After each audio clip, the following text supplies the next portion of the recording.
नमस्कार दोस्तों, मेरा नाम है राहुल यादव और आप सभी का स्वागत है आज की स्पेशल वीडियो में।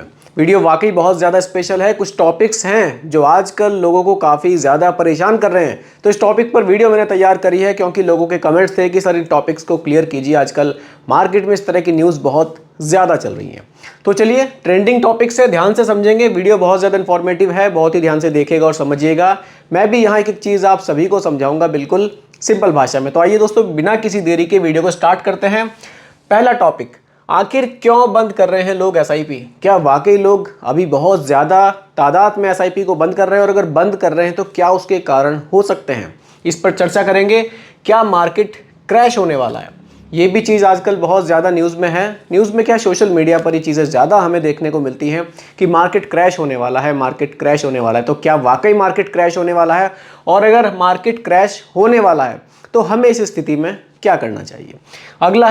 अगला टॉपिक हमारा यही है कि मुझे क्या करना चाहिए अगर एसआईपी लोग बंद कर रहे हैं, तो मुझे क्या करना चाहिए, और अगर मार्केट क्रैश होने वाला है तो मुझे क्या करना चाहिए। कुल मिलाकर अभी के समय में मैं एक सिंपल इन्वेस्टर हूं, तो मुझे क्या करना चाहिए।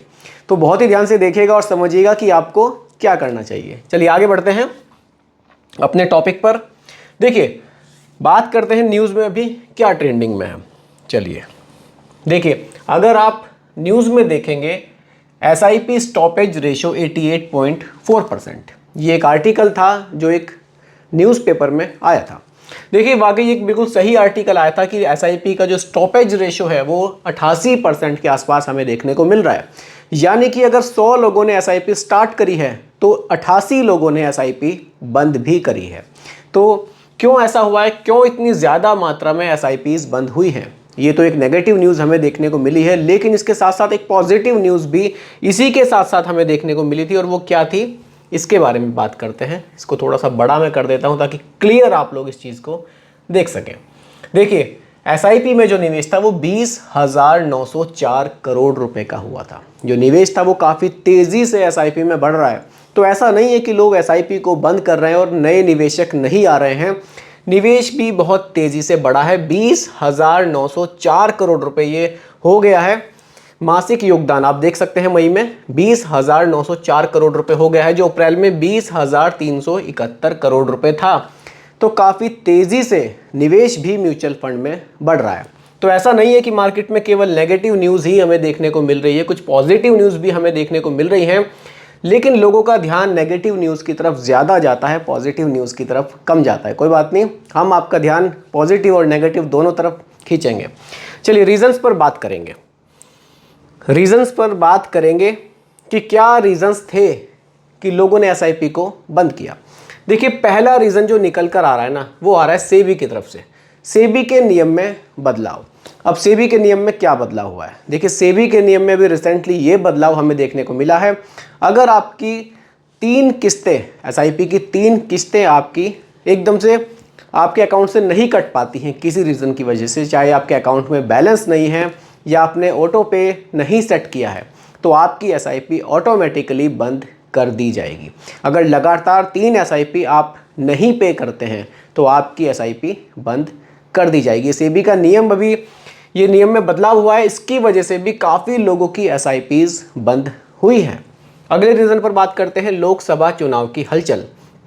देखिए, ये तो वाकई बहुत ही चर्चा में रहा था मुद्दा। लोकसभा के जब चुनाव का दिन था, लोकसभा चुनाव की जब रिजल्ट का दिन था, उस समय काफ़ी मार्केट क्रैश हुआ था। तो लोगों ने काफ़ी मात्रा में लोगों ने पैसा अपना निकाल लिया था कि भैया पता नहीं मार्केट का क्या होगा, अब हमें पैसा यहाँ से निकाल लेना चाहिए। कुछ एसआईपी इन्वेस्टर थे जिन्होंने अपनी एसआईपी को बंद किया था और अपना पैसा रिडीम कर लिया था कि अपना पैसा अपने अकाउंट में ले लो, अब कुछ पता नहीं है अब मार्केट का क्या होगा। लेकिन कुछ नहीं हुआ, मार्केट थोड़ी सी कम हुई। थोड़ा सा आपने देखा कि रिटर्न्स हमारे घटे थे, लेकिन जो रेगुलर बने रहे 3 से 4 दिन बाद फिर से जहाँ रिटर्न्स पर वो थे उससे भी ज़्यादा पे वो खड़े थे। तो रिटर्न्स घटे थे, लेकिन रिटर्न्स 3 से 4 दिन में ही कवर भी हो गए थे। तो ये भी एक बड़ा रीज़न था कि यहाँ से भी काफ़ी उथल पुथल देखने को मिली थी और पैसा लोगों ने यहाँ काफ़ी निकाला था। बजट की भूमिका, अभी देखिए बजट की भी काफ़ी बड़ी भूमिका हमें देखने को मिलती है। जो इन्वेस्टर्स हैं, कुछ इन्वेस्टर्स ऐसे हैं जो बजट का थोड़ा सा वेट करते हैं। यहाँ पर बजट में क्या नया आने वाला है, टैक्स स्लैब्स में क्या बदलाव होने वाला है, क्योंकि LTCG टैक्स जो हमें देना पड़ता है उसमें अभी गवर्नमेंट क्या चेंजेस करने वाली है, इन सब पर भी ध्यान लोगों का बना रहता है। इसलिए कुछ लोग बजट से पहले अपने पैसे को रिडीम करते हैं और बजट के बाद दोबारा से फिर वो नई चीज़ों को देखते हुए इन्वेस्ट करते हैं। हालांकि इस तरीके से ऐसा नहीं है कि आप बहुत ज़्यादा पैसा बना लेंगे। डिसिप्लिन इन्वेस्टमेंट पैसे बनाने का सबसे बढ़िया तरीका है। हालांकि लोग अपने तरीके से निवेश करते हैं तो इसकी भी एक बड़ी भूमिका हमें देखने को फिलहाल में मिल रही है। टारगेट पूरा होना।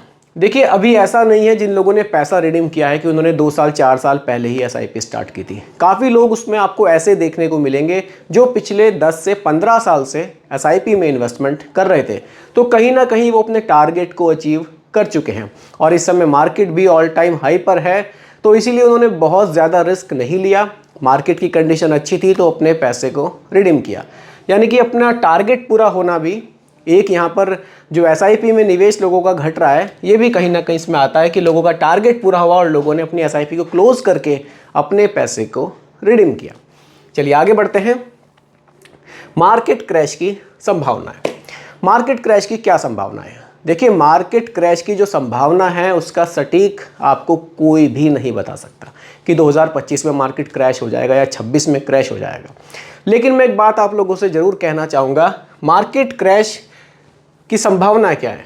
मार्केट का ओवर वैल्यूड होना। जी हाँ, बिल्कुल मार्केट ओवर वैल्यूड चल रहा है, लेकिन मार्केट ओवर वैल्यूड होना भी ये कोई 100% श्योरिटी नहीं है कि इससे मार्केट क्रैश होगा। लेकिन दोस्तों, हमने 2008 का क्रैश भी देखा है, हमने 2020 का क्रैश भी देखा है। क्या इसके बाद ऐसा हुआ है कि आपके पैसे डूब गए हों? अगर आप इन्वेस्टर हैं SIP के थ्रू, मैं यहाँ पर डायरेक्ट स्टॉक मार्केट की बात तो कर ही नहीं रहा हूँ, मैं केवल म्यूचुअल फंड की बात यहाँ कर रहा हूँ। अगर आपने लमसम के थ्रू या अपने SIP के थ्रू मार्केट में निवेश किया हुआ है, 2020 में हमें मार्केट में क्रैश देखने को मिला था। जो लोग 2020 से पहले से SIP में निवेश कर रहे थे उनमें से मैं भी एक हूँ। मेरी भी SIP 2020 से पहले से कंटिन्यू है मार्केट में। 2020 में गिरावट आई थी, लेकिन अगर आज की डेट में मैं देखूँ तो अच्छा खासा रिटर्न मुझे यहाँ से मिल रहा है। तो अगर मार्केट क्रैश होता भी है 2025-2026 में, पहली बात तो यही है दोस्तों, इसकी कोई श्योरिटी नहीं है कि मार्केट क्रैश होने वाला है।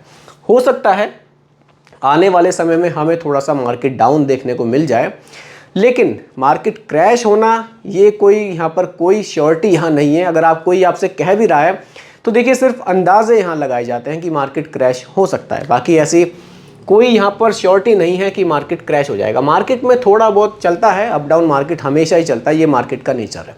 मार्केट कभी बहुत ज़्यादा बढ़ेगा तो कभी घटेगा, फिर बढ़ेगा फिर घटेगा, ये सब मार्केट में चलता है। इसीलिए जो लॉन्ग टाइम इन्वेस्टर हैं वो डिसिप्लिन में अपना इन्वेस्टमेंट करते रहते हैं और लॉन्ग टाइम में अच्छे रिटर्न्स बनाकर मार्केट से निकल जाते हैं। तो इसलिए यहाँ पे आपको बहुत ज़्यादा मेरे हिसाब से पैनिक होने की ज़रूरत नहीं है। अब आता है कि हमें क्या करना चाहिए। देखिए दोस्तों, अब हमें क्या करना चाहिए। आप वैसे तो इतनी वीडियो अगर आप देख चुके हैं अभी तक, आप अपना डिसीजन ले चुके होंगे कि अब मुझे क्या करना चाहिए। अगर आप लॉन्ग टाइम इन्वेस्टर हैं, एक लंबे समय के लिए मार्केट में निवेश कर रहे हैं, तो बिल्कुल किसी भी चीज़ से आपको घबराना नहीं है। मार्केट में बने रहना है, अपनी SIP जो भी आपकी चल रही है उसको कंटिन्यू चलाते रहना है जब तक कि आपका टारगेट पूरा ना हो जाए। जब आप अपने टारगेट के करीब पहुंच जाएं, आपने किसी टारगेट के लिए SIP अपनी स्टार्ट की हुई, आपको बच्चे की हायर एजुकेशन है, बच्चों की शादी है, आपको कोई फ्लैट खरीदना है, घर खरीदना है, जो भी है, जब आप उस टारगेट के करीब पहुंच जाएं, अब आपका टाइम आ गया है कि आपको बच्चे की शादी करनी है, आपको उस समय पैसे की ज़रूरत है, आप वहां से पैसा विड्रॉल कीजिए। लेकिन अगर अभी आपका टारगेट बहुत दूर है और आप अभी मार्केट से घबरा के पैसे को विड्रॉल करेंगे तो पैसा तो आपका नहीं बनेगा, लेकिन एक चीज़ है जो आपको वाकई बहुत परेशान करेगी, वो होगा पछतावा। क्योंकि आने वाले समय में ये चीज़ आपको ज़रूर रियलाइज़ होगी कि यार मुझे उस समय पैसा नहीं निकालना था, मुझे मार्केट में बने रहना था, तो आज मेरे पास अच्छा खासा अमाउंट हो जाता।